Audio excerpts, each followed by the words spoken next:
Si monsieur peut se pencher la tête un tantinet vers la droite. Merci.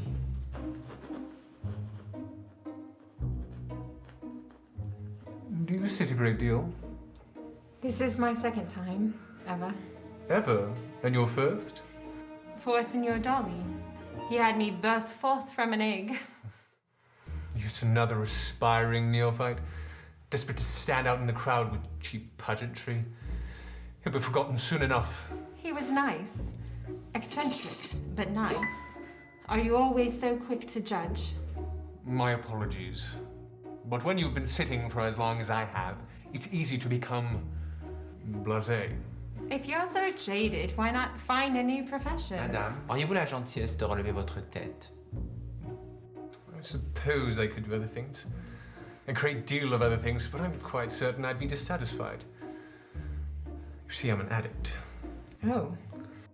I'm sorry to hear that. My brother was an addict. Was? Sober now or dead? S'il vous plaît. My condolences.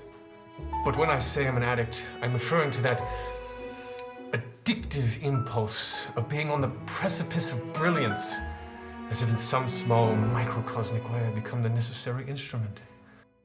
I'm addicted to being used. Used? When you put it that way, I'm divided as whether to blush or take offense. I prefer you blush.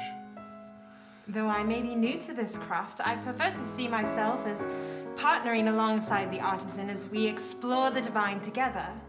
I find your innocence endearing, even enchanting, though a bit naive. Because I choose to see myself as a collaborator rather than an instrument to be played. That makes me naive. Naive, no. Idealistic, yes. Fair enough. I relent, Miss. Moins de bruit, s'il vous plaît.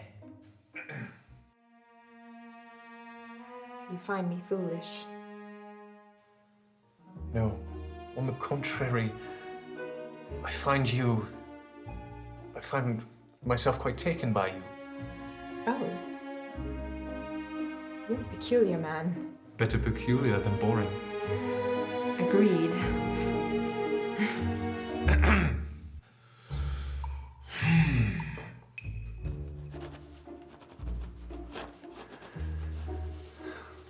If this were but a blind date, I'd consider this outing a pleasant success. Far from it. A success? A date, blind or not. No.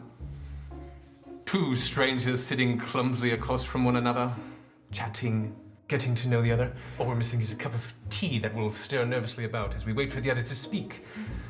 Or better yet, smile. I'd prefer a pint of beer. And how do you know I'm smiling? A sixth sense. Though this is no date. I suppose I've had far worse no dates before. Is that right? Continue, please. Well, I admit that my last blind date never quite happened. When the supposed gentleman failed to show, leaving me to sit for hours in a cafe with a red rose tucked foolishly in the corner of my hair. A rose? Perhaps he had an all too compelling reason to delay. Perhaps run over by a motor car. Rather than counting yourself stood up, think of it as dodging a bullet. A bullet? Yes, the bloke must be a certified lunatic to abandon a woman like you. You barely know me, so either you're abnormally kind or you're a seasoned flirt. Both of which my mother warned against. Or perhaps a man of empathy. I too was recently jilted. Waiting at a cafe, a daisy tucked cozily in my lapel. A daisy? Any conclusions?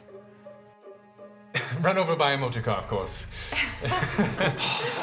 Bon, vous m'excuserez, mais I go for a piece.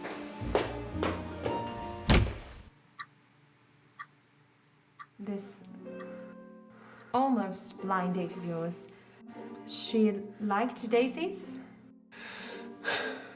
I imagine so. Why do you ask? My favorite flower is the daisy.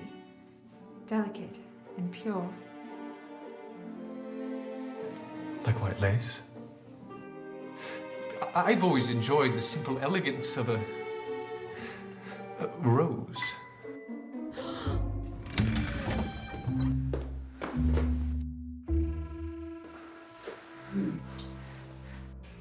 Ne bougez plus.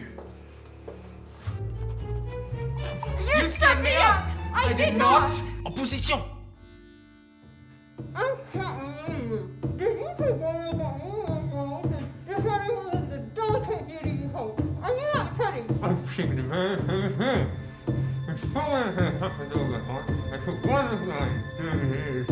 What are you talking about? It was Le Dome Cafe on Boulevard du Montparnasse. Yes, on Boulevard du Montparnasse. Le Dome Cafe, it was Le Dome! No! Yes! Café de la Rotonde! No, it was Le Dome Cafe. La Rotonde! Le Dome!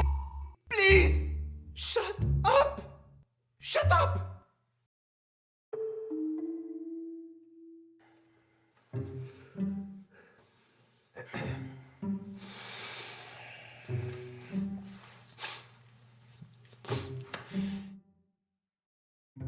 It appears we weren't run over by a motor car, after all. Apparently not. Vos positions.